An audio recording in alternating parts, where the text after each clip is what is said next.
Hello, friends. Blessed Samhain. It's finally here. Everything that we cooked and made and prepared for. Today's the day. Today's the day. So it is 6:08 my time. I still have some things yet to do tonight, but I wanted to do this video now before I get into all that because I won't be on the computer then. So it has been a glorious day of reflection and remembering, some cooking. I'm not a cook. If you know me personally, I'm not a cook. I do a lot of things, but cooking isn't one of them. But having been laid up for 15 weeks, I got a little more interested in cooking. And my mother was a phenomenal cook, so I feel very connected to her when I cook. And I feel like she's laughing at me from heaven because, she was like a wizard in the kitchen, and I'm definitely a Padawan, if anything. So I made soul cakes today. They did not turn out the way they were supposed to look like, but they look like the ones I made last year. So this is how I make soul cakes. This is what they look like. They taste very good. I made a big hearty breakfast for my kids because I was off today. So I made a big breakfast for them, and then I made some soup for lunch, chicken rice soup, which isn't typically harvest, but just to have food throughout the day, so that if spirits come in, they have something to eat. And I was trying to appeal to all the different palates of people that I've known and have passed. We're having roast for supper, so that is cooking now, and with harvest vegetables and flaky bread, and then we'll have the soul cakes for dessert. So we did that. I went to the river and released the first of the leaves for the leaf ritual, and interesting, I had a leaf picked out ahead of time. I kept it in my book, which has my runes in it, and I have been drying it. I have the leaves ready that I picked. They come from the first hike that I was able to do, very short hike that I was able to do once I was cleared to walk again. So they're very special to me, and I went to a place that is also very special to me to release it, because that's the first place that I went snowshoeing at, and so again, very flat. I have to be very, very picky. I wanted to go to the Aquashikwa, which is a creek that's right near me, but the only way I know how to get down to it is to climb some steep, rocky things, and my foot is not ready for that yet. So I didn't. I thought twice about doing that because I didn't want to get injured.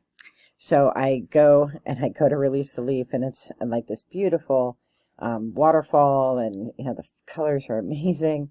And so I do my thing, and I drop the leaf, and doesn't it get jammed by the side of it was this long thing that it had to go down, and then it like jammed right at this rock. So I'm like, okay, well, maybe I should pick up another leaf. So I pick up another leaf. Same thing happens. I'm like, okay, this is like, the spirit is telling me something. Maybe the things that I'm trying to release are going to be really hard to release, and maybe they will be, to be honest. I finally got a big leaf, and then I went to the waterfall itself, and I released it at the waterfall, and it went down all the stairs, and it was like flowing away, and then didn't go and jam up against the bank with other leaves. So I'm like, okay, spirit is really telling me something, and I think that's an interesting. I'm going to take it as a sign, because I think the things I'm releasing, of course, are personal, but if I give general themes, frustrations over the past year, not being able to walk, being frustrated with my foot situation, frustrations with different situations, different people.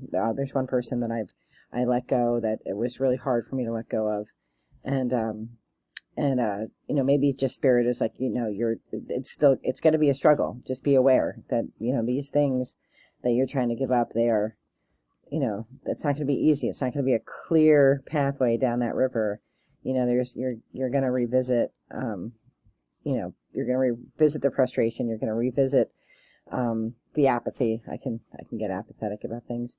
Be mindful that it's not a clear path. So I think spirit was, just telling me, like, you're letting go of these things, but it's not going to be easy. And that's true. It's not ever easy to let go of bad habits or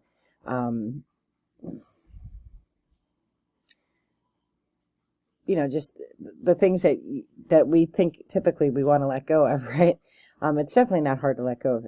It's typically very hard to let go of a person.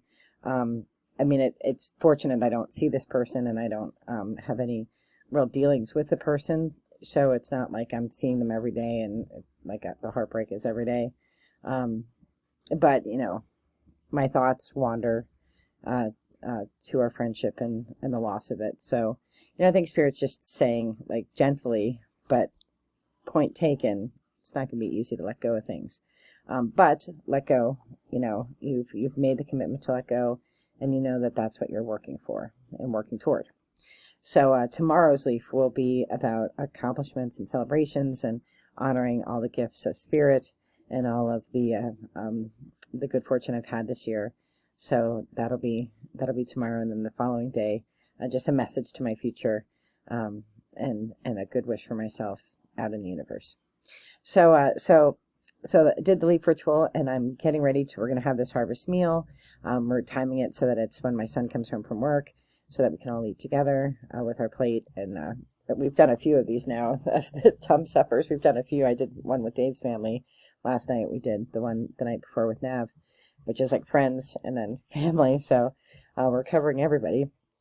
And then I'll go into reflection and looking for signs. I'm not good at looking for signs, so I'm trying to be better at that, and that's something I've asked, to help develop in the next year, is just really working on my ability to see signs and be able to distinguish between like just my head talking and Spirit talking, and then also decluttering my life, which means stuff. I have a lot of stuff. But also decluttering, when I look at my schedule, it is a hot mess of events and things. And because I was out of the game for 15 weeks, it's like every second of every day is packed full of stuff. I'm going to be looking to cut that out and to really minimize, my commitments so that I can focus and pay more attention to the commitments that I have and, do more writing, which is, studying and writing and the things that I enjoy doing. And I'll have more time to do those things. So I wanted to wish you all a very, very blessed Samhain. I hope that wherever you are and wherever this video finds you, that you are surrounded by the love and memories of your ancestors, your loved ones, your friends that have passed this life in rest and quietness. And I'm just going to say a tiny little prayer with you. It is a prayer I say often, anytime I enter a graveyard, anytime I leave a graveyard, anytime I'm in a sacred place where the past are being remembered. So it is an Anglican prayer. I think it's also a Catholic prayer, but I'm not sure. And it's, may the souls of the faithful, through the mercy of God, rest in peace and rise in glory, and may light perpetual shine upon them now and forever. Amen. Wishing you all the best of light and love. Be well. Blessed Samhain.